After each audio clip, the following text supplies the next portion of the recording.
नमस्कार, the wire में आपका स्वागत है। मैं हूं आरफा खानम शेरवानी।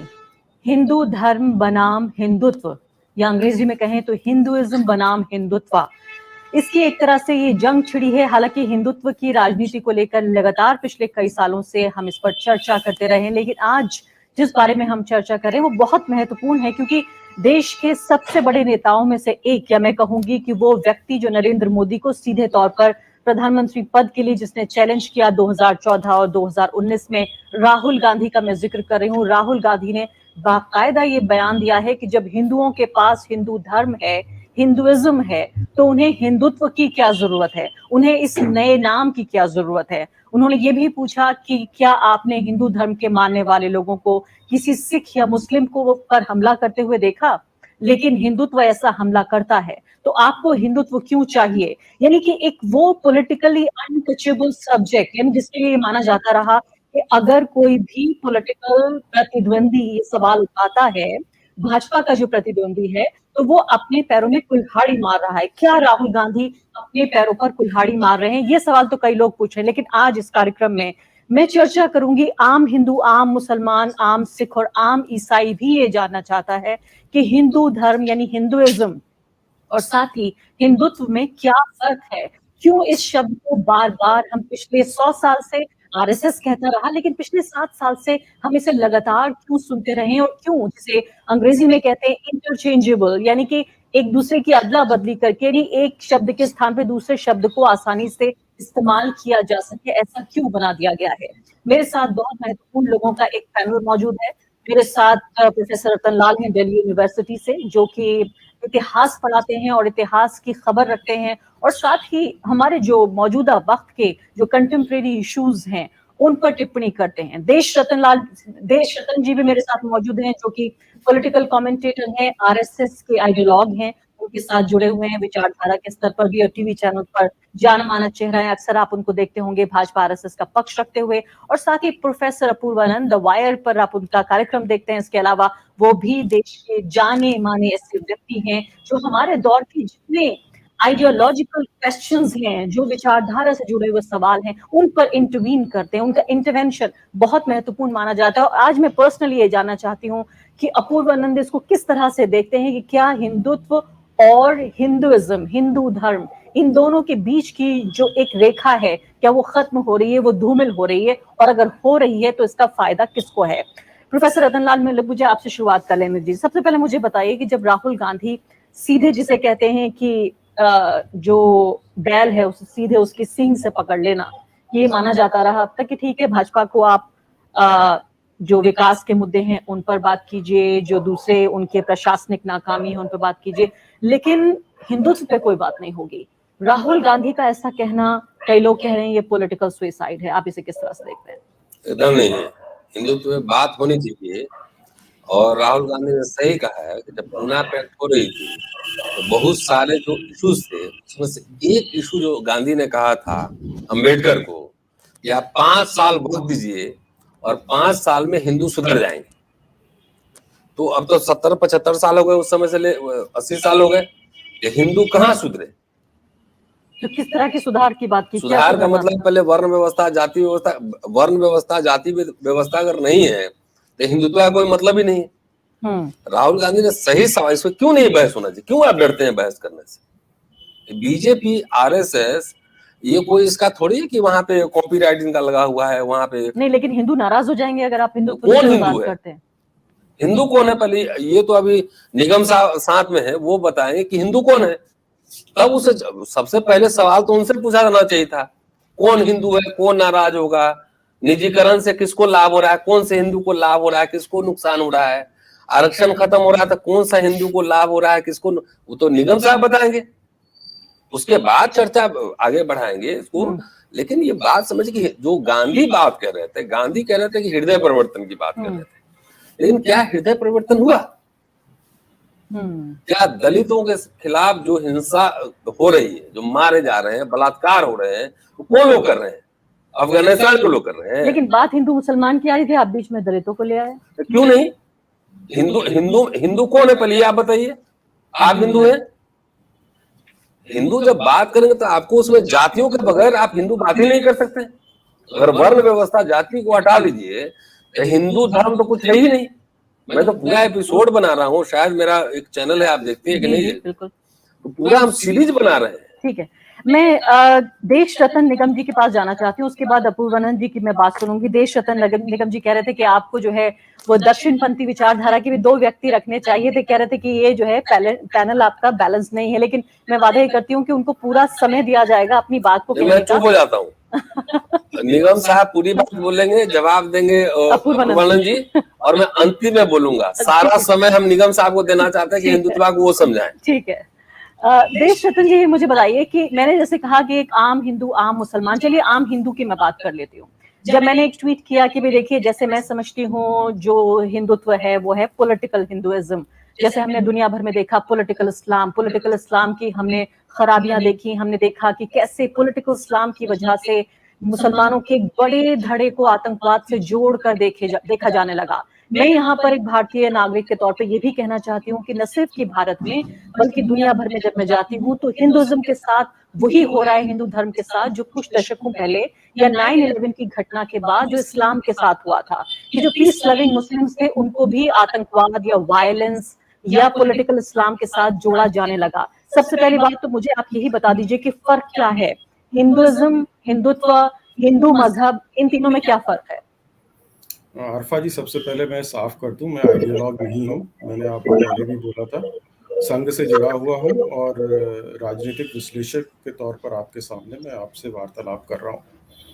और देखिए, सनातन धर्म जिसकी खूबसूरती क्या है, जड़वत नहीं है, ये फ्रोजन इन टाइम नहीं है, ये इवोल्यूशनरी है। हमेशा समय के हिसाब से इसमें बदलाव आते रहे हैं और कुछ चीज़ें ऐसी हैं जैसे कि गीता में उपदेश भी देखिए, अत्याचार नहीं सहना चाहिए, अन्याय नहीं सहना चाहिए और ना करना चाहिए।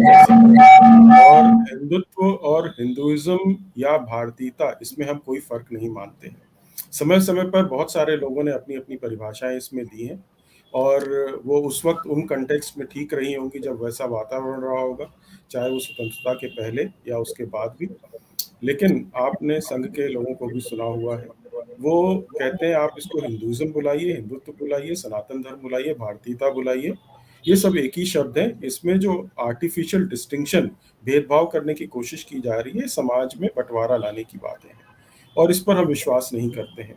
इसमें बहुत सारे लोग इधर उधर की बातें करेंगे, लेकिन इसमें मैं एक सीधा सा बता दूं, सुप्रीम कोर्ट ने 1966 में एक बहुत ही लैंडमार्क जजमेंट दिया था, जिसको कि लोगों को शायद याद नहीं है, जस्टिस गजेंद्र गढ़कर का। उन्होंने बड़ा साफ कहा था ये एक जीवन शैली है और बहुत अंदर तक गए उन्होंने, वेद उपनिषद पुराण वगैरह सारे देखे, जाति व्यवस्था वगैरह सब देखी, कुरीतियां भी आई हमारे समाज में, उनको दूर करने की कोशिश भी की जा रही है। और ये जो जीवन शैली है, सनातनी शैली है, उसमें सब बराबर हैं। हाँ, कुरीतियां हम मानते हैं हमारे समाज में आई, 1000 साल में आ गई। वर्ण व्यवस्था जन्म से हो गई, जो कि हुनर से, स्किल के ऊपर थी, और इन कुरीतियों को दूर करने का प्रयास भी चल रहा है। बहुत कॉन्स्टिट्यूशन ने भी किया प्रयास, हमारे संविधान में भी आया, बहुत सारी पॉलिसीज भी आई, और इस तरह की जो बदलाव है समाज में देखे भी जा सकते हैं। मैं ये मान सकता हूँ कि उनका जो स्वतंत्रता के बाद जितना असर होना चाहिए था उतना नहीं है हुआ है, लेकिन कोशिश सबकी यही जारी है कि उनको एम्पावर किया जाए। वो जो कमजोर वर्ग है, हमारा वंचित वर्ग है, दलित है, या ओबीसी में जो गरीब लोग हैं, या इवन जिनको आप सो कॉल्ड उच्च वर्ग बोलते हो, उसमें भी जो गरीब लोग हैं बहुत, जिनके पास खाने के लिए नहीं है, उनमें भी सुधार की जरूरत है। तो सारे तरह से देखिए कोशिश चल रही है। और बांटना, हिंदुत्व को, हिंदुइज्म को कहना, अपनी अपनी परिभाषाएं लोग दे देते हैं। देशरतन जी, मैं आपसे सवाल ये पूछ लेती हूँ कि अभी इस वक्त जब हम बात कर रहे हैं, अभी कुछ ही मिनटों पहले खबर आई है कि सलमान खुर्शीद साहब के घर पर हमला हुआ है, नैनीताल के पास उनका एक घर है वहां पर। क्योंकि उन्होंने किताब में ये लिख दिया था कि आईसिस और बोको हराम और हिंदुत्व में फर्क नहीं है। फिर उन्होंने बाद में दबाव में उस बयान को बदला भी। उन्होंने कहा, मैं ये कहना चाहता हूँ कि they are not the same but they are similar. अब मुझे पता नहीं है ये लोग, ये इतना इस बात को कितने लोग समझेंगे कि सेम और सिमिलर में क्या फर्क है, लेकिन साफ तौर पे नजर आ रहा था ये वो दबाव में है। जो लोग सलमान खुर्शीद साहब के घर पे जिन्होंने हमला किया है, वो हिंदू हैं, हिंदुइज्म के मानने वाले हैं या हिंदुत्व के मानने वाले हैं? देखिए, बड़ा साफ कर दूं, जो इस तरह का कानून अपने हाथ में लेते हैं उनको मैं अपराधी मानता हूं, और उनको अगर वो किसी भी विचारधारा से हैं, कानून का आपके पास जरिया है, आप उन पे डिफेमेशन का केस करिए, कानून के जरिए आप उन पर जो भी उन पे आरोप लगाने लगाइए। लेकिन मैं इस बात से सहमत नहीं हूं और कंडेम भी करता हूं कि आप कानून अपने हाथ में लेके किसी भी नेता के घर हमला करना, चाहे वो किसी भी विचारधारा को हो, चाहे वो कांग्रेसी हो, चाहे भाजपा का हो, या कुछ भी हो, तो मैं इस बात से सहमत नहीं हूँ, ना ये कभी होना चाहिए। हमारे यहाँ एक तंत्र है, व्यवस्था है, जिसके तहत आपको अपने ग्रीवेंस को रिड्रेस करने के लिए बहुत सारे आपके पास ज़रिए हैं, उन तक जाइए और उनका इस्तेमाल करिए। आप पुलिस में कंप्लेंट करिए, पुलिस को लगेगा कि उनकी किताब में ऐसा कुछ लिखा हुआ, इन्वेस्टिगेट करके अपनी रिपोर्ट देंगे, एफआईआर रजिस्टर करेंगे। तो इन चीज़ों को देखिए बहुत ही लार्जर पर्सपेक्टिव में हमें लेना पड़ेगा, और इस तरह की बातें लिख के पहले बोलना कि आईसिस और बोको हराम की तरह है और फिर उसमें फिर बदलाव करना, तो इस तरह का देखिए एक विवाद पैदा कर देना, शुरुआत कर देना विवाद की। और ऐसे जो विश्व की ऐसी संस्थाएं हैं जहां पर गर्दन काट देते हैं, उससे कोई भी इत्तेफाक नहीं रखता, कोई भी उन बातों से सहमत नहीं है जो आईसिस या बोको हराम करता है। और जी हमारा जो शुक्रिया। ये हमारा जो कल्चर है, जो मिला-जुला कल्चर है हमारा, इसमें कोई हो भी नहीं सकता। यहाँ का मुसलमान भी उनके जैसा नहीं, उन मुसलमानों के जैसा हो सकता। आप मिले तो जुले यहाँ कल्चर की बात कर रहे हैं, बहुत दिनों बाद ये शब्द मैंने सुना किसी के मुंह से। अपूर्वानंद जी मुझे बताइए, वो कह रहे हैं कि आर्टिफिशियल डिमार्केशन है ये, कि ऐसी रेखाएं खींच दी गई हैं जिससे हिंदू कंफ्यूज हो जाएं कि देखिए हिंदुइज्म क्या है, हिंदू धर्म क्या है, हिंदुत्व क्या है। मैंने अभी 2 दिन पहले एक एंकर को ये कहते हुए सुना कि आप नरेंद्र मोदी को जो चाहे बोलिए, आप भाजपा को जो चाहे बोलिए, लेकिन जैसे ही आप हिंदुत्व की बात करेंगे वैसे ही हर हिंदुस्तानी का खून खौल जाएगा। बाकायदा उन्होंने ये बात कही। अभी खुद जो कहा गया उससे आप समझ सकती हैं कि दरअसल इस अंतर को मिटाने की कोशिश की जा रही है। जैसे हिंदू धर्म या हिंदूपन आप कह लें, अंग्रेजी में हिंदुइज्म कह लें, तो हिंदुइज्म एक अवस्था हुई, हिंदू होने की अवस्था। आप हिंदू हैं तो कंडीशन ऑफ बीइंग हिंदू, और हिंदू आप कई तरीके से हो सकते हैं, एक तरीका नहीं है।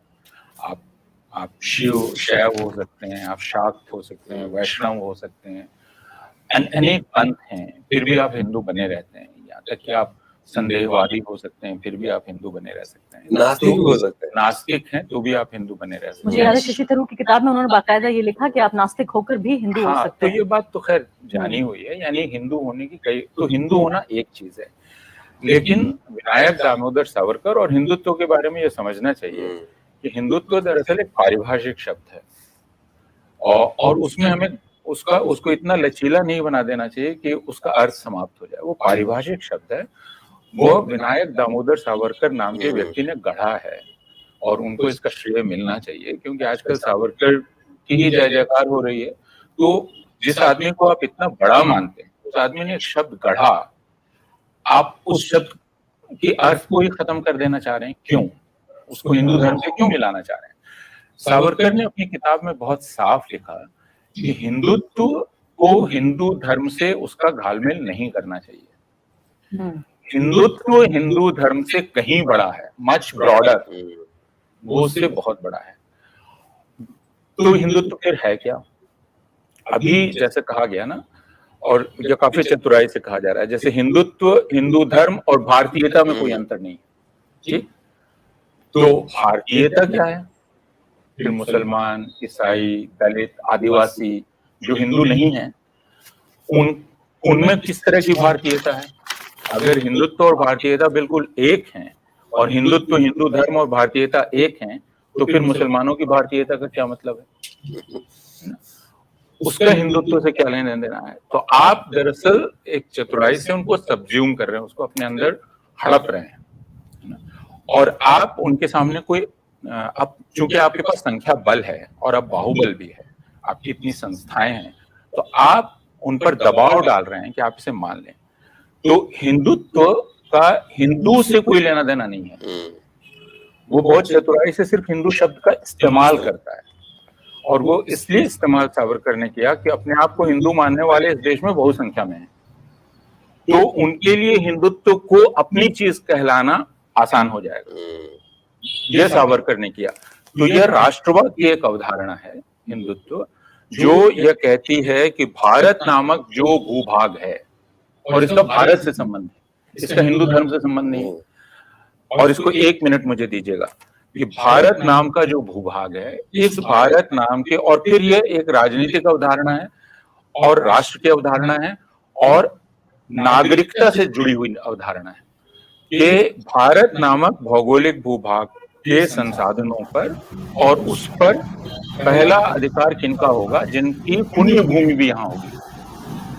तो मुसलमानों की चूंकि मुख्य पुण्य भूमि मक्का या मदीना मानी जाती है, ईसाइयों की कहीं और मानी जाती है, इसलिए उनका अधिकार अपने आप ही कम हो जाता है, वो कमतर नागरिक हैं भारत में। ये बात बहुत स्पष्ट की और सावरकर ने ये कहा कि अगर वो हिंदू शैली को मान लें तो फिर ठीक है, तो शर्त है कि आप उस शैली को मान लीजिए, और वो शर्तें हम बताएंगे क्या क्या हैं।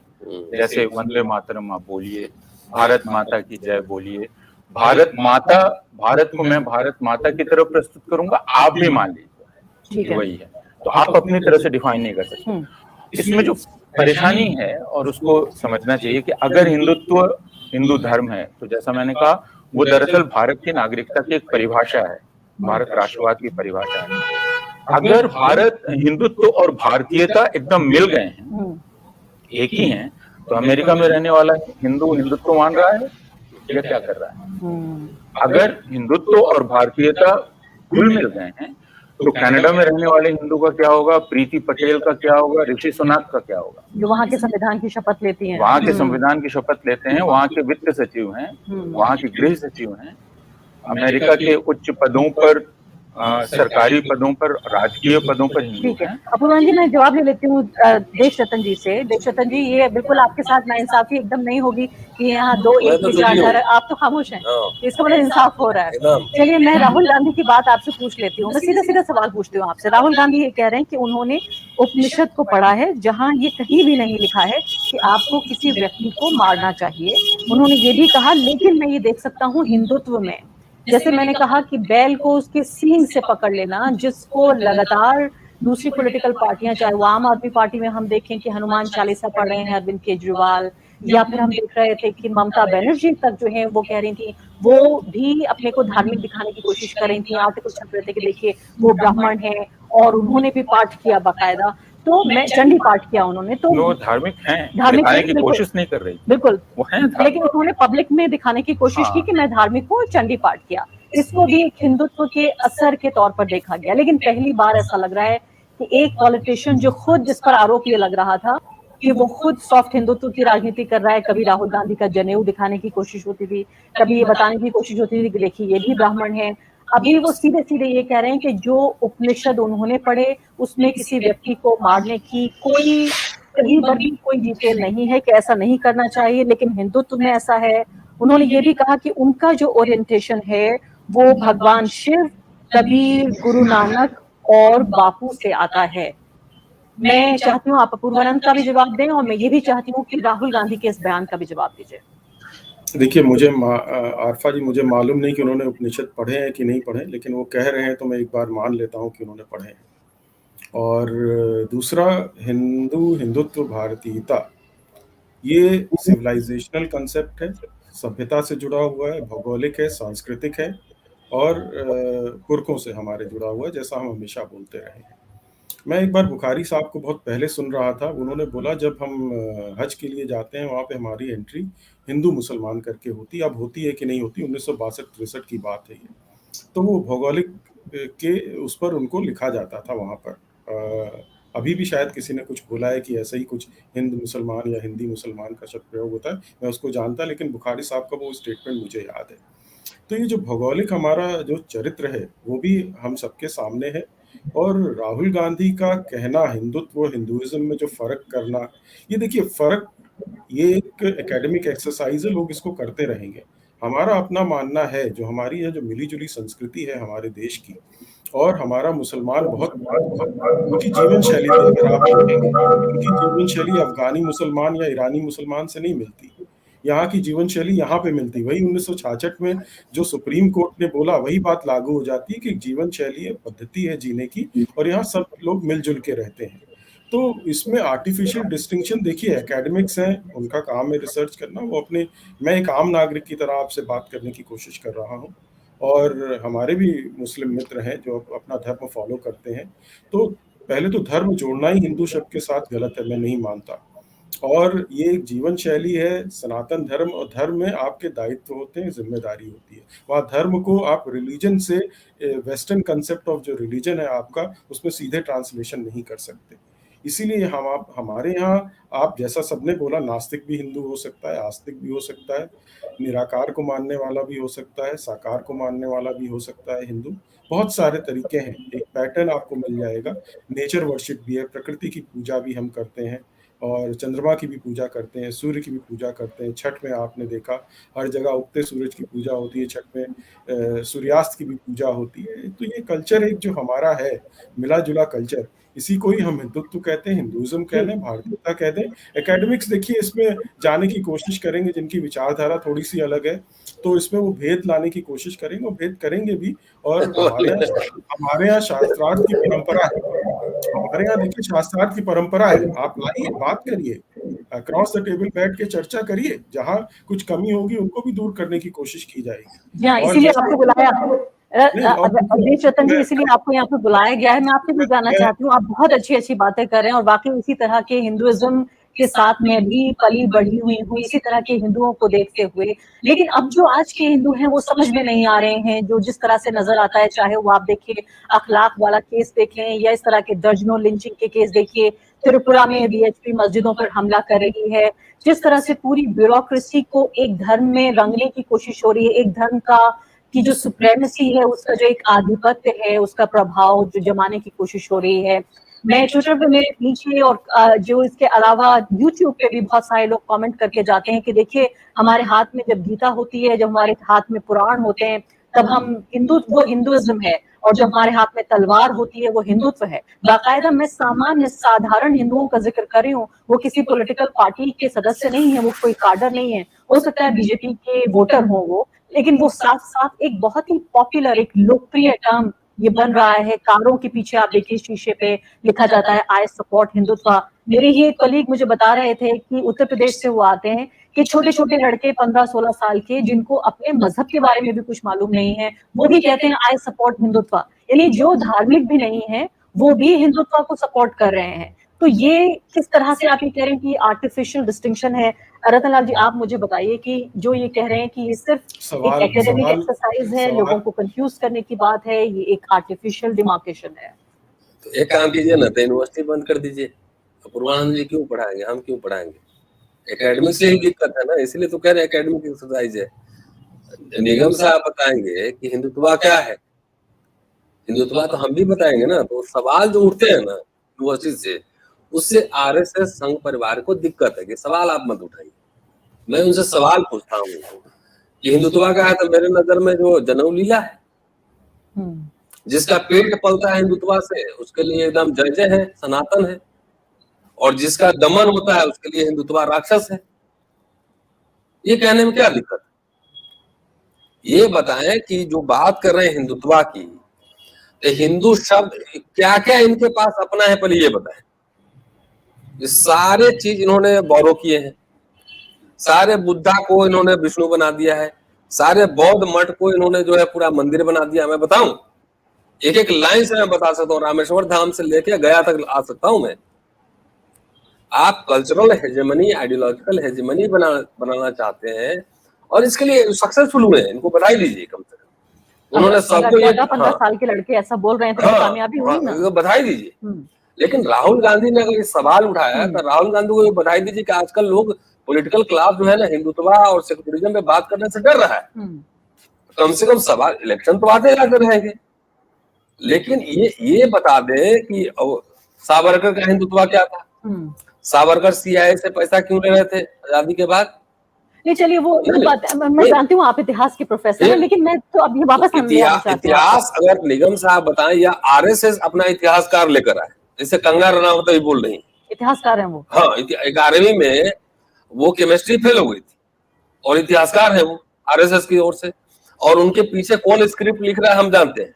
नहीं, अब वापस आइए आप हिंदुइज्म हिंदुत्व पे वापस कुछ आइए। नहीं, हिंदुत्व कुछ नहीं है, ये एक तरह का दुकान है जिसको लाभ मिल रहा है, हिंदुत्व कर रहा है, पूरा चला रहा है हिंदुत्व, और जिसका दमन हो रहा है इसके खिलाफ लड़ रहा है। चलिए मुझे उल्टा सवाल पूछ लेने दीजिए। जब मैंने ये ट्वीट किया कि भाई देखिए मैं ये समझती हूँ कि हिंदुइज्म वो मजहब है जो बहुत सारे जो लाखों हिंदू करोड़ कोई मजहब है ही नहीं, मैं- वो कह रहे हैं, निगम साहब खुद कह रहे ठीक है। हैं, सुप्रीम कोर्ट का जो पूरा जजमेंट उनका है, वे ऑफ लाइफ है। हाँ वे ऑफ लाइफ, तो हाँ। जाकी रही तुलसीदास, अपूर्वानंद जी हैं यहाँ बैठे हुए, हाँ। जाकी रही भावना जैसी प्रभु मूर्ति देखी दिन तैसी।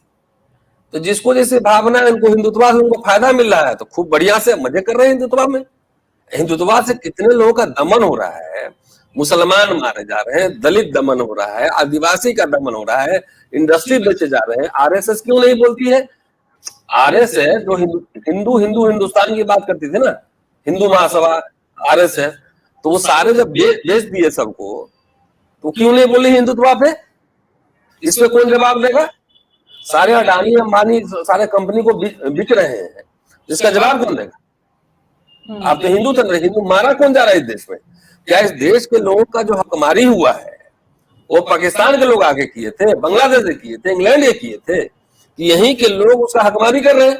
तो क्या हिंदुत्व से पहले ये इस तरह का डिस्क्रिमिनेशन नहीं होता था? ऐसा है, हाँ, जवाहरलाल नेहरू से हमको 50 असहमतियां होंगी, लेकिन नेहरू, अंबेडकर, गांधी एक बात के लिए सहमत थे कि हमको एक आधुनिक भारत बनाना है, संस्थाओं का निर्माण करना है। आईआईटी किसने बनाए? इंजीनियरिंग कॉलेज किसने बनाए? यूनिवर्सिटी किसने बनाए? संस्थाओं का निर्माण किया। ये मोदी सरकार सारा कुछ बेच रही है, सारे कुछ बेच रही है, इसका जवाब कौन देगा? जो बच्चे पढ़ रहे थे यूनिवर्सिटी में 400 रुपया फीस देकर, ये भी हिंदुत्व है क्या? नहीं, वो तो बताएंगे ना आरएसएस के लोग। जो 400 रुपए देकर जो पढ़ रहे थे, गरीब बच्चे, दलित पिछड़े बच्चे, अब वो 1 लाख रुपया देके जाएंगे पढ़ने। 1 लाख रुपया देगा कौन? इसका जवाब हिंदुत्व में बात करिए तो पूरा टोटालिटी में कीजिए। हम अभी टैक्सी में आए आपके यहाँ, उसका बेटा जो है एडमिशन पास कर गया, बोला कि हम कैसे वहां पे जाएंगे, हमको 1.5 लाख फीस है। हम बोले किस कैटेगरी में हो? तो बोला कि हम जनरल कैटेगरी में। ब्राह्मण है, अपने बेटा को आईपी यूनिवर्सिटी में नहीं पढ़ा सकता है। इसका जवाब मोदी सरकार देगा कि नहीं देगा? मोहन भागवत देगा कि नहीं देगा? इससे हिंदुत्व का क्या लेना? नहीं, हिंदुत्व मैं तो कह रहा हूँ दुकान है, अडानी अंबानी का दुकान है, एकदम पब्लिक डोमेन में मैं कह रहा हूँ। हिंदुत्व से आपने, अच्छा कौन सा पाकिस्तान आपने जीत लिया? कौन सा बांग्लादेश आपने जीत लिया? कौन सा इन्वेस्टमेंट कर दिया? मोदी सरकार, मोदी जाता है बाहर तो कहता है कि मैं बुद्ध की धरती से आया हूं। क्यों नहीं कहते हो कि हिंदू की धरती से आए हैं? ये सवाल तो उठाने पड़ेंगे ना। क्यों बुद्ध का नाम लेते हैं विदेश में? मनु का नाम क्यों नहीं लेते हैं? देश रत्न जी, क्या आप इन सब सवालों के जवाब देना चाहेंगे? मैं जानती हूँ बहुत सारे सवाल हैं, समय तो हमारे पास कम है, लेकिन ये भी बता दीजिए आज की क्या वाकई जो ये राष्ट्र बन रहा है जिसको आरएसएस भाजपा, तो कोई भी ऐसा नहीं है कि कोई छिप कर कह रहे हो कि हम हिंदू राष्ट्र बनाना चाहते हैं, और उसी एक सांस में हिंदुत्व का जिक्र भी होता है। लेकिन जानकार ये भी कहते हैं कि दरअसल हिंदू के नाम पर, हिंदू मजहब के मानने वाले लोगों के नाम पर एक ब्राह्मण राष्ट्र बनाया जा रहा है, ये अपर कास्ट लोगों का राष्ट्र बनाया जा रहा है। क्या ये सच है? और रतनलाल जी के सवालों का भी जवाब दे दीजिए कि इसमें दलितों की, आदिवासियों की क्या जगह है इसमें? देखिए आरफा जी, मैं डिबेट को थोड़ा सा वापस ट्रैक पे ले आऊं। इधर उधर भटक गया डिबेट बहुत ज़्यादा। और प्राइवेटाइजेशन एजुकेशन का या और भी प्राइवेटाइजेशन है, नरसिम्हा राव के वक्त से चालू हुए थे, और इकॉनमी जब खुलना शुरू हुई उसके बाद ही हमारी इकॉनमी ऊपर भी बढ़ी। ऐसा नहीं कि 2014 के बाद प्राइवेटाइजेशन हुआ। एमआईटी यूनिवर्सिटी का जो उदाहरण दिया था 2014 में नहीं, उसके पहले बनी थी वो। और इसलिए वापस मुद्दे पे हम आ जाते हैं, हिंदुइज्म और हिंदुत्व के। लिंचिंग की आपने बात करी, लिंचिंग के मेरे पास बहुत सारे उदाहरण हैं जहाँ हिंदुओं की भी लिंचिंग हुई है, और अच्छी खासी हुई है। हम लोगों ने बहुत रिसर्च करी है इस पर। तो अपराध होता है। अगर मुझे मनुष्य और गाय के बीच में चुनना पड़ेगा तो हम तो भाई मनुष्य को ही चुनेंगे, और ये हमारी सनातनी संस्कृति है। उसके लिए किसी को मारा जाना ये अपराध बोध में आता है, और हम हमेशा इस बात को कहते रहते हैं। लोग फैलाने वाले भ्रम फैलाएंगे, और आरएसएस का बहुत चीज़ों में नाम भी लिया जाएगा। आरएसएस को आपको समझना है तो शाखा में आइए, समझिए वहाँ पर कि आरएसएस है क्या। राष्ट्रीय मुस्लिम मंच भी है हमारा, राष्ट्रीय सिख संगत भी है हमारा, हमारे यहाँ दलित समाज भी है। बहुत सारे हम कार्य कर रहे हैं। एक मंदिर, एक कुआं और एक शमशान, करीब 1 लाख गांव में हमारा ये कार्यक्रम चल रहा है, जिससे सब बराबर हो जाए। दलित पुजारी हम लोगों ने तमिलनाडु से जो प्रोग्राम शुरू किया था, आज हजारों गाँव में पहुंच गया है। तो देखिए, वक्त लग रहा है, और हम नहीं कहते हैं कि हम समाज एकदम से बदल जाएगा। समाज में बदलाव आ रहा है, और बहुत सारे लोग हैं उसको वो बदलाव नहीं आने देना चाहते हैं, और वो बहुत सारे विचारधारा के हैं, और मैं उस किसी का नाम नहीं लेना चाहूँगा यहाँ पर। तो अगर आपको राष्ट्र बनाना है तो सबको बराबर होना पड़ेगा, चाहे वो गरीब हो, अमीर हो, या जातियों में बटा हुआ हो, वो हमें खत्म करना पड़ेगा। और भारत को अगर एक विश्व गुरु बनाना है, जो कि हमारा ध्येय है, तो उसके लिए जो अंत्योदय है, जो लास्ट पर्सन आदमी जो पायदान पे खड़ा है, उस तक सब कुछ पहुंचना चाहिए। तो मैं समझता हूँ, जिससे सरकार की आयुष्मान भारत हुई, या प्रधानमंत्री किसान सम्मान निधि हुई, या और भी बहुत सारे प्रोग्राम है, तो अंत्योदय के ही प्रोग्राम में उसे लोगों को अप्रिशिएट करना चाहिए। जहाँ अप्रिशिएशन की बात है, हाँ कुछ कमियां हैं तो जरूर बताइए, उसको डिस्कस करिए, ठीक है। उस पर चर्चा करिए, उस पर जी हाँ, देशरतन जी कह रहे हैं कि हम तो तैयार हैं हम सुधार करने के लिए। वो बार बार ये कह रहे हैं कि वो लिंचिंग को सपोर्ट नहीं करते। वो ये कह रहे हैं कि अगर एक पशु में और एक इंसान में तुलना होगा उनको बोले दीजिए। तो हम जो है एक इंसान को चुनेंगे, फिर आपको क्यों इतनी समस्या होती है हमेशा? बात वो बिल्कुल ठीक कह रहे हैं, लेकिन हो इसके उल्टा रहा है। और ये राष्ट्रीय स्वयंसेवक संघ की खूबी है कि जिसको गांधी ने एक बार कहा था कि वो फोक टंग से बात करता है। तो वो ये कि जैसे अभी कुछ दिन पहले राष्ट्रीय स्वयंसेवक संघ के प्रमुख ने कहा कि हिंदुओं और मुसलमानों का डीएनए एक है।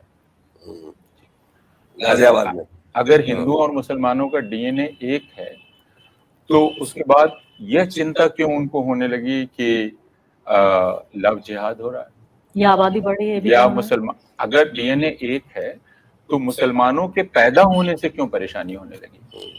मुसलमान संख्या में ज्यादा पैदा हो रहे हैं तो एक ही डीएनए के लोग पैदा हो रहे हैं। अगर डीएनए के तर्क को ही आप लेते हैं, मैं उसको बहुत अच्छा तर्क नहीं मानता हूँ डीएनए वाले तर्क को, क्योंकि मैं मानता हूँ कि मनुष्य जाति एक है, ईसाई हो, अमेरिकन हो, इंग्लिश हो। और इसीलिए मैंने ऋषि सुनक का उदाहरण दिया। यह पहली पीढ़ी का भारतीय इंग्लैंड जाकर वहां का वित्त सचिव हो सकता है, दूसरी पीढ़ी की भारतीय मूल की प्रीति पटेल वहां की गृह सचिव हो सकती है, और अब ऋषि सुनक के बारे में यह कहा जा रहा है कि वो वहां का प्रधानमंत्री हो सकता है। तो एक तरफ तो आप भारत को कहते हैं कि वसुधैव कुटुंबकम हम कहते हैं, लेकिन हम इतने संकीर्ण हैं कि हिंदू मुसलमान की शादी को हम शक की निगाह से देखते हैं और उसके प्रति घृणा फैलाते हैं।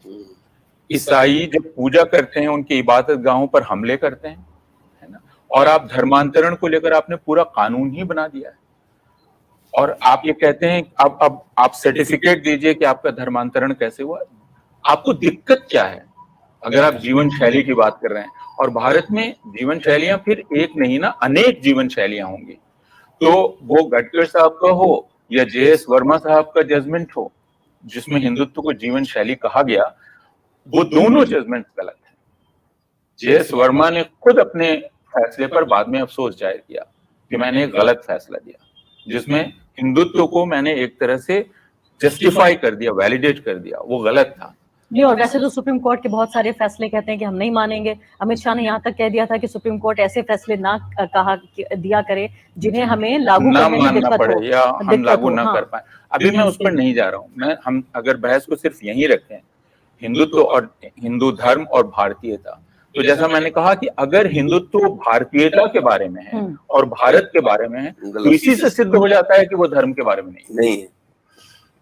और अगर आपने उसको भारत की सीमा में बांध दिया है ना, तो वो अमेरिका के हिंदू, कनाडा के हिंदू, अफ्रीका के हिंदू और कहीं और के हिंदुओं का हिंदुत्व से कोई लेना देना नहीं। अपूर्वा जी, मैं जो सवाल आपसे सीधा पूछना चाहती हूँ वो वापस आपको भारत में लाना चाहती हूँ कि छोटी छोटी उम्र के लड़के लड़कियां, ज्यादातर लड़के जो एक माचो अपनी इमेज के साथ ही समझते हैं कि हम जो है वो कोई बहुत सॉफ्ट टाइप का जो मजहब हमारा था, सबको सारी धाराएं उसमें मिलती थी, उस तरह के मजहब का हमें पसंद नहीं आता। वो हमें चाहिए एक ऐसा मजहब जो कि बहुत मजबूत हो, जिसके हाथ में तलवार है या बंदूक है, और जो पूरी दुनिया पर राज कर रहा है, जो विश्व गुरु बन रहा है, और इस पूरी थ्योरी के साथ हिंदुत्व बहुत आसानी से जा रहा है। तो ये जो देख रही हूं मैं कि ये नई जनरेशन जो भी बालिग भी नहीं हुई है, अगले चुनाव में हो सकता है 24 में वो वोट डाले, उससे पहले ही उसके हिंदू धर्म से ज्यादा उसके बीच जो हिंदुत्व की बात हो रही है, जब मेरे जैसे पत्रकार भी जो इत्तेफाक से हिंदू धर्म से नहीं आते लेकिन हिंदुत्व की जब राजनीति पे बात करते हैं तो वो कहते हैं आप हिंदू धर्म को अपोज कर रही हैं, और ये बहुत मुश्किल हो रहा है पब्लिक लाइफ में हिंदुइज्म और हिंदुत्व के बीच जो डिमार्केशन है, जिसे देश रतन जी कह रहे हैं कि ये आर्टिफिशियल है, उसको उस रेखा को बनाए रखना। लेकिन आपको जिसने जवाब दिया कि जब हमारे हाथ में तलवार होती है तो हम हिंदुत्ववादी होते हैं, वो ईमानदार जवाब, बहुत ईमानदार। लेकिन वो कह रहे हैं हम तो नाइंसाफी से लड़ रहे हैं। नहीं, वो नाइंसाफी किसको कह रहे हैं? कि मुसलमानों का कब्जा है इतने सालों से कह रहे देश पर। हैं कि मुसलमान इतनी संख्या में क्यों हैं, मुसलमान हिंदुओं की शादी क्यों होती है, मुसलमानों को बराबर का अधिकार क्यों है, ईसाइयों को बराबर का अधिकार क्यों है, यह नाइंसाफी है। आरक्षण क्यों है, यह नाइंसाफी है। इस नाइंसाफी के खिलाफ तलवार, तो उसने बहुत सुंदर परिभाषा दी जिसने भी आपको यह कहा, और इसी परिभाषा को लिख देना चाहिए। हिंदुत्व क्या है? हिंदुत्ववादी वह हिंदू है जिसके हाथ में तलवार है, और वह तलवार किस पर गिरेगी? मुसलमान पर, ईसाई पर, दलित पर, आदिवासी पर, इन पर गिरेगी। तो एक हिंसक और अल्पसंख्यक विरोधी, मुसलमान विरोधी, ईसाई विरोधी तलवार जब आपके हाथ में होती है तब आप हिंदुत्ववादी होते हैं। अगर आप वो तलवार नहीं लेना चाहते हैं, आप हिंदू हैं, ठीक, हमें उससे कोई दिक्कत नहीं। और ठीक किया राहुल गांधी ने, क्या आप ही राहुल गांधी ने बिल्कुल ठीक अंतर किया कि राहुल गांधी ने सवाल किया कि क्या पहेलू खान को मारना हिंदुत्व है? आज तक भारत के प्रधानमंत्री ने और भारत के गृह मंत्री ने पहेलू खान के मारे जाने पर, इखलाक के मारे जाने पर, कोई अल्ताफ के मारे जाने पर आज तक अफसोस जाहिर नहीं किया। वो भारतीय नागरिक थे, आज तक अफसोस जाहिर नहीं किया, एक शब्द नहीं निकला। लोग मारे जा रहे हैं, लिंचिंग हो रही है, यह कहना कि हमारे धर्म में नहीं लिखा है, इससे बात नहीं बनती है। अगर भारतीयों, देखिए, अगर आप भारत में लाना चाहती हैं बात, और धर्म की भाषा में हम अगर बात करना चाहते हैं कि भारतीयों का धर्म क्या होगा, सारे भारतीयों का धर्म, और धर्म वह जिसको उस परिभाषा में ले लें कि धर्म वह है जो धारण किया जाए, ठीक है। तब मैं कहूंगा कि 26 नवंबर 1949 को जो चीज पूरी हुई और 1950 में स्वीकार की गई संविधान, वह है अब हमारा धर्म जो हमें धारण करना है। स्वतंत्रता, समानता, न्याय, सबको समान अधिकार, उनकी संख्या कोई भी हो, वो किसी धर्म के मानने वाले हों, किसी पर कोई जोर जबरदस्ती नहीं। गांधी ने कहा कि मेरी कनपट्टी पर बंदूक रख दोगे और मुझे गीता पढ़ने को कहोगे, मैं नहीं पढ़ूंगा। तो फिर आप ये कैसे नारा लगा सकते हैं भारत में रहना है तो वंदे मातरम कहना होगा? अगर मुझे आप कहेंगे भारत में रहना है वंदे मातरम कहना होगा, मैं नहीं कहूंगा वंदे मातरम, मैं भारत माता की जय नहीं बोलूंगा। ये मुझको गांधी ने सिखलाया। संविधान के अधिकार, और संविधान का अधिकार मुझे है कि मैं भारत की कल्पना किस रूप में करता हूँ, मैं तय करूंगा। ठीक है, मैं जय हिंद करूं। मैं देश रतन जी से मैं सवाल का जवाब लेती हूँ और लास्ट कमेंट में आपको दूंगी रतनलाल जी। देश रतन जी, मुझे बताइए कि जिस तरह से पूर्वानंद ये कह रहे हैं जो हिंदुत्व हिंदुइज्म के बीच, आप लगातार ये कह रहे हैं कि ये एक आर्टिफिशियल डिमार्केशन है, आपका पॉइंट मुझे समझ में आता है। मैं आपसे ये पूछना चाहती हूँ कि जो हिंदुत्ववादी लोग हैं, जो हिंदुत्व में यकीन रखते हैं, क्या वो भारत के संविधान में भी यकीन रखते हैं? क्योंकि बार बार लोग ये कह रहे हैं कि देखिए, जो ये सेक्युलरिज्म की बात होती है, जो ये लिबरलिज्म की बात होती है, ये इक्वालिटी की बात होती है, ये सब हमें पसंद नहीं है, बहुत हो गया, 70 साल हो गए। बाकायदा टीवी चैनल्स पर भाजपा आरएसएस के लोग, इसके अलावा जो आपका पूरा एक इकोसिस्टम, जो आपका परिवार है पूरा, वो उसके वहां के लोग लगातार सोशल मीडिया पर इस तरह की बातों को लिखते रहे हैं। मैं आपसे ये जानना चाहती हूँ कि जो एक हिंदू राष्ट्र की परिकल्पना है, जो हिंदुत्व की पूरी परिभाषा है, उसमें संविधान की जगह क्या है? देखिए, मैंने अभी आपको हिंदुइज्म सनातन के बारे में बताया और ये भी कहा कि भौगोलिक है, सांस्कृतिक है, हमारे पुरखों से ज्यादा जुड़ा हुआ है और हमारी सभ्यता से जुड़ा हुआ है, जिसे डाइवर्सिटी इन यूनिटी हम कहते हैं। और डाइवर्सिटी है, और उसमें अगर देखेंगे culture north south east west एक ही है। और देखिए कुछ आपको विचार मिल जाएंगे, देखिए अपीजमेंट है, प्रधानमंत्री ने तो डॉक्टर नारंग की लिंचिंग हुई तब भी कुछ नहीं बोला, अंकित सक्सेना को भी तब भी नहीं बोला, या चंदन गुप्ता की हुई तब भी कुछ नहीं बोला। हमारी कानून व्यवस्था है वो उस पर कार्य करती है, लोग अरेस्ट होते हैं, चाहे वो हिंदू की लिंचिंग हो या मुस्लिम की लिंचिंग हो। हर बात में प्रधानमंत्री को खींच लेना, देखिए उनका अपना एक कार्यशैली, उनकी अपनी एक स्टाइल है काम करने की, और वो कार्य कर रहे हैं। भारत देखिए, भारत मजबूत है और संविधान के द्वारा ही चल रहा है। संविधान में बदलाव आते रहते हैं, अभी से नहीं, कितने सारे उसमें अमेंडमेंट्स आ गए, कितने सारे नए आर्टिकल्स जुड़ गए, तो वो बदलाव समय के अनुसार उसमें होते रहते हैं। सुप्रीम कोर्ट भी अपने जजमेंट्स बदलता रहता है, कल कुछ किया आज उसने बदल दिया। तो हमारा जो ये लचीलापन है हमारे राष्ट्र का, ये सबसे ज्यादा इसके आपको गौर करने की जरूरत है, और समय के अनुसार बदलता रहता है। वैसे ही सनातन धर्म है, कोई उस पर कोई प्रिस्क्रिप्टिव चीज नहीं लिखी हुई कि ये आपको फॉलो ही करना है, समय के अनुसार बदलता है, इवोल्यूशन है उसमें, और इवोल्यूशनरी हो रहा है। कुछ लोग आपको कट्टर मिल जाएंगे, आपको मुसलमान लोग मिल जाएंगे, ईसाई लोग भी मिल जाएंगे, लेकिन आपको बराबरी का आपको एक परसेप्शन रखना पड़ेगा, या उसको एक ही नजर से देखना पड़ेगा। आप किसी को ये नहीं कह सकते कि अगर लिंचिंग इधर हो रही तो सब हिंदुओं ने कर दी लिंचिंग। तो आपको एक बराबरी का वो देखना पड़ेगा। इसमें जो चीजें हो रही हैं हमारे समाज में 2014 के बाद जो बदलाव भी आ रहे हैं, एम्पावरमेंट भी हो रहा है ऐसे लोगों का जिनको नहीं हुआ। जैसे दलितों का ही आप समाज ले लीजिए, रिजर्वेशन वही कुछ लोग थे परिवार जो लिए जा रहे थे, वहां क्रीमी लेयर का कंसेप्ट नहीं है। निगम साहब सब भेज दिया है। नहीं, बीच में नहीं बोलिए, मैं आदर पूर्वक आपको बोल रहा हूँ, आज शिक्षक हैं, मैं कभी बीच में नहीं बोलता, ना किसी के ऊपर मजाक उड़ाता हूँ, ना सॉरी, सॉरी।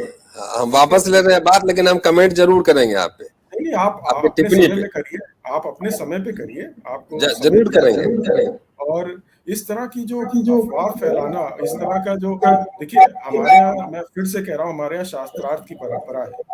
आप डिस्कस करिए, आपका मतभेद हो सकता है हमसे, और वो होना भी चाहिए अगर आपको लगता है आप कमिटेड है किसी विचारधारा से।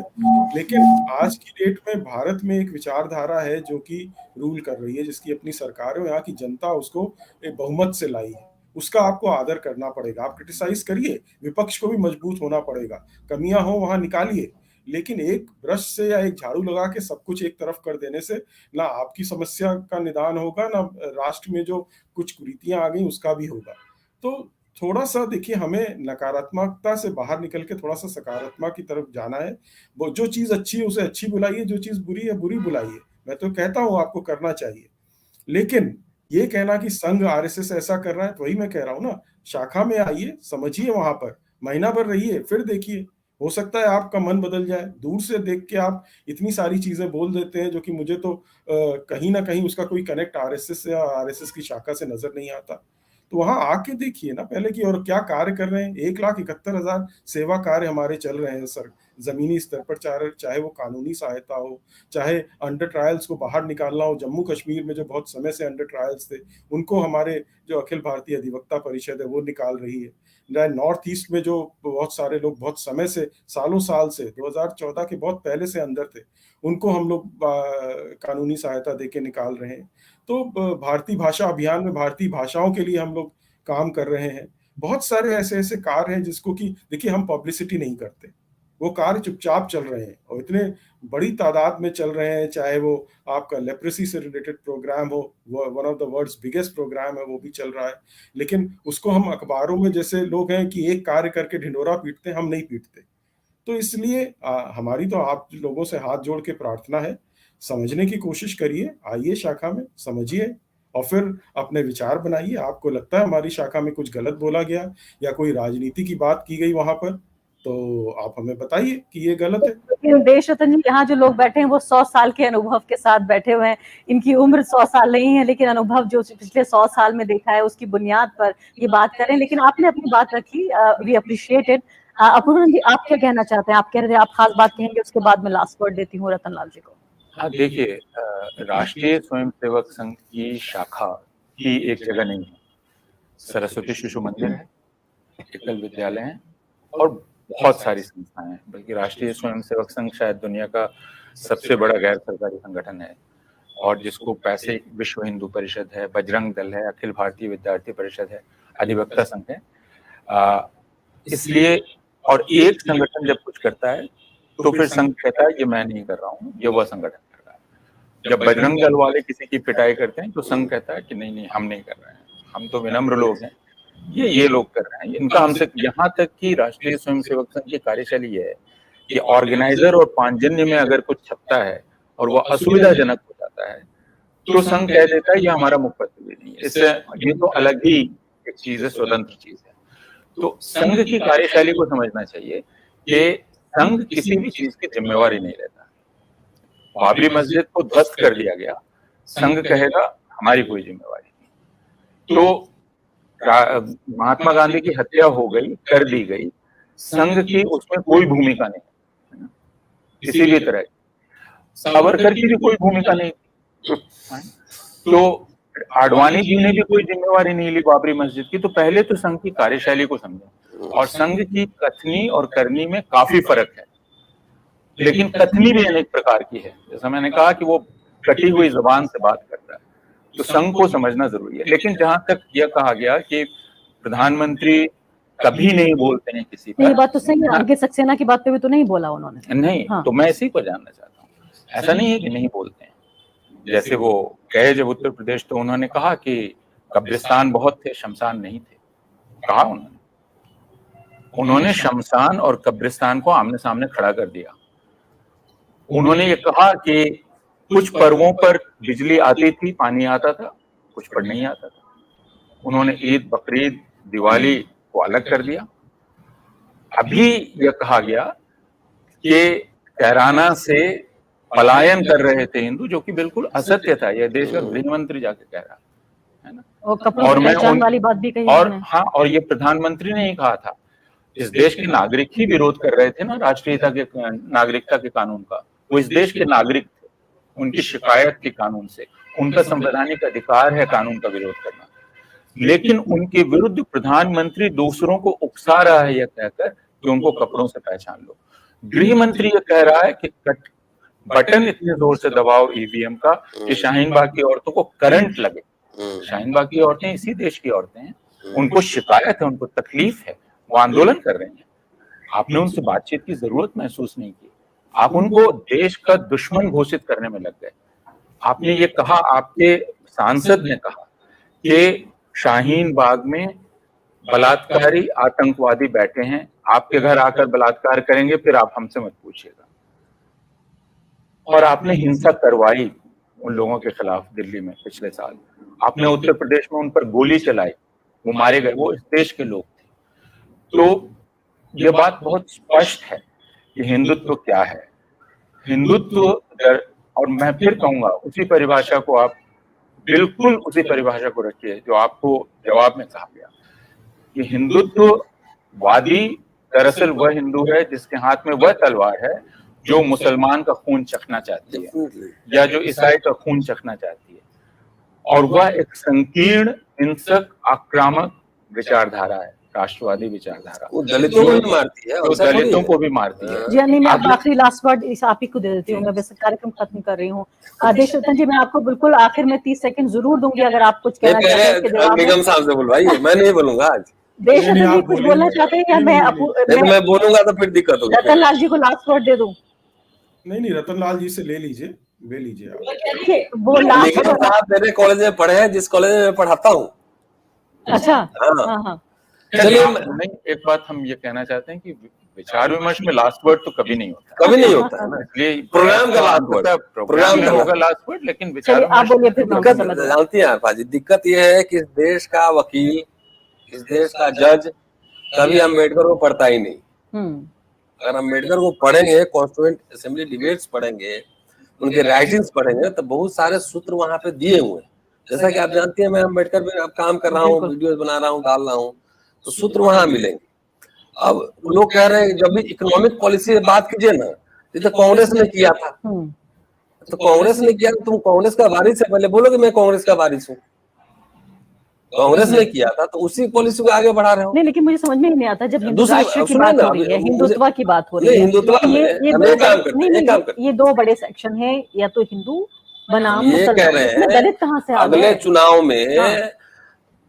दलित मोहल्ले के बच्चे नरेंद्र मोदी अमित शाह के घर पे जाएंगे, सोफा पे कूदेंगे, उनके यहाँ खाना खाएंगे, बाथरूम उनका इस्तेमाल करेंगे, खूब अच्छा करेंगे। हिंदू हो गया ना, क्या दिक्कत?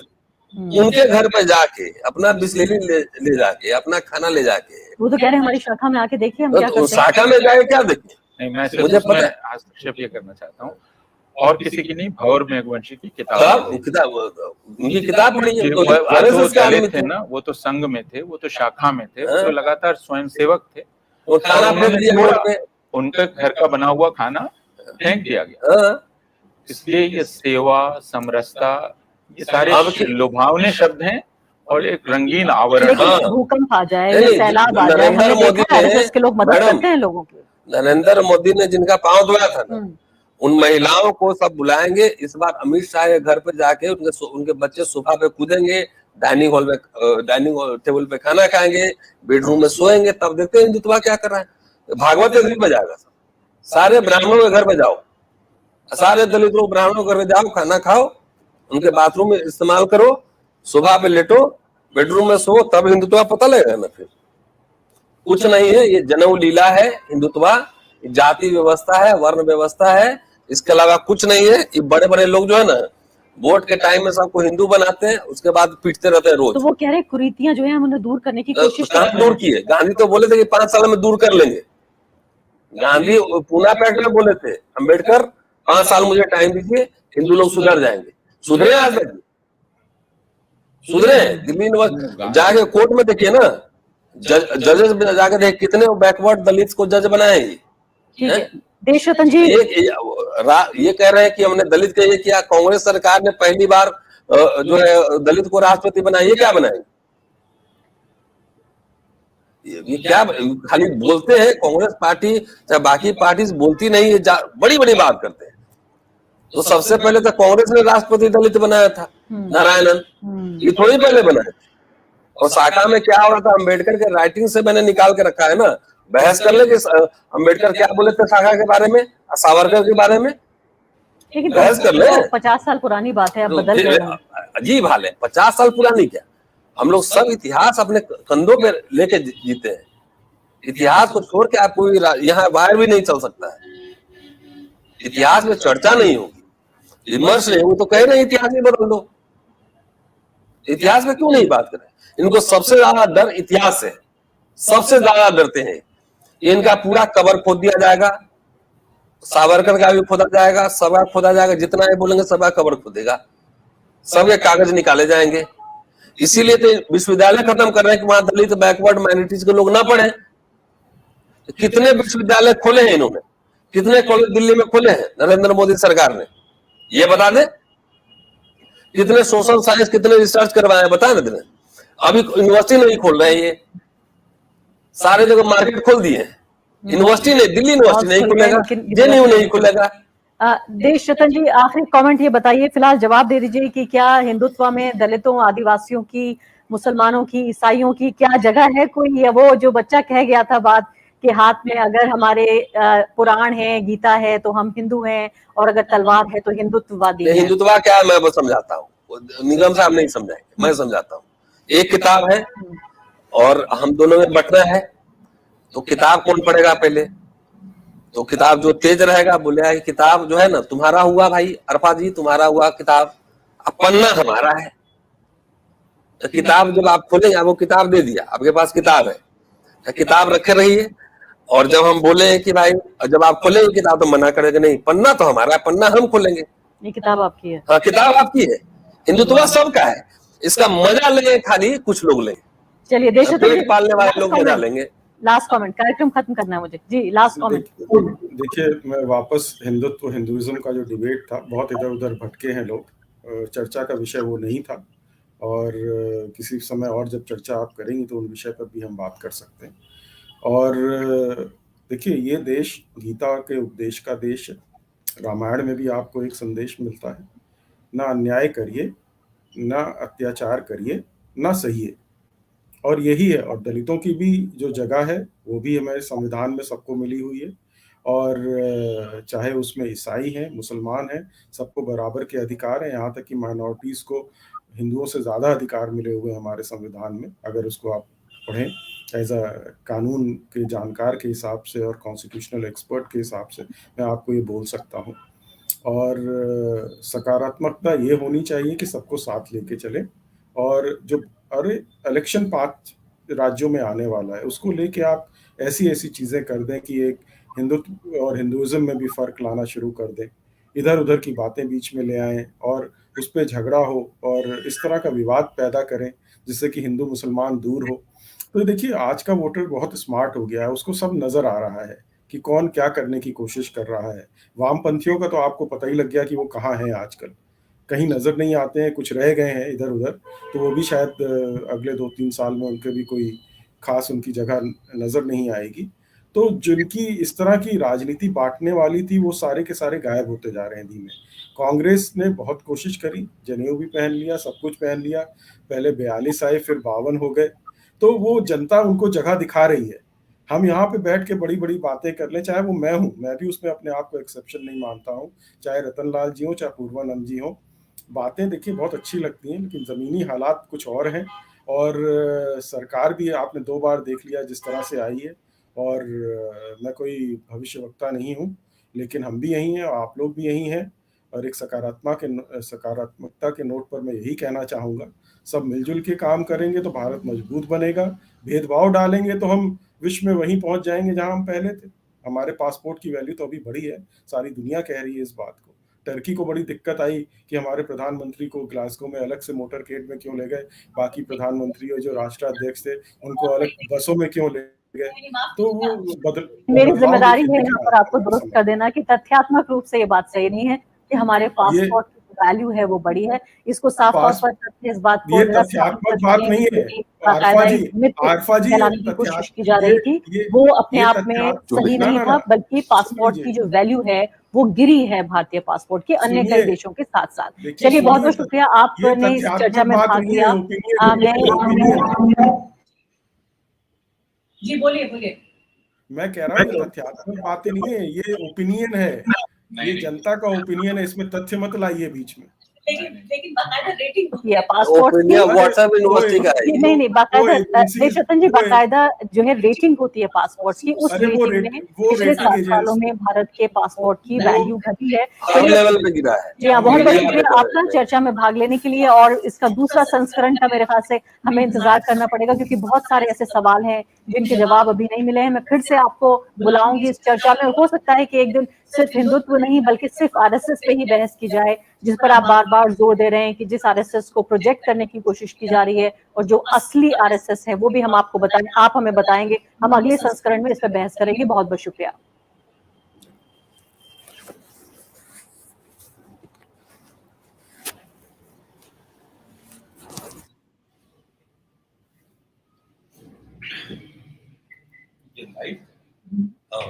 फेसबुक पे लाइव जा रहा हूँ।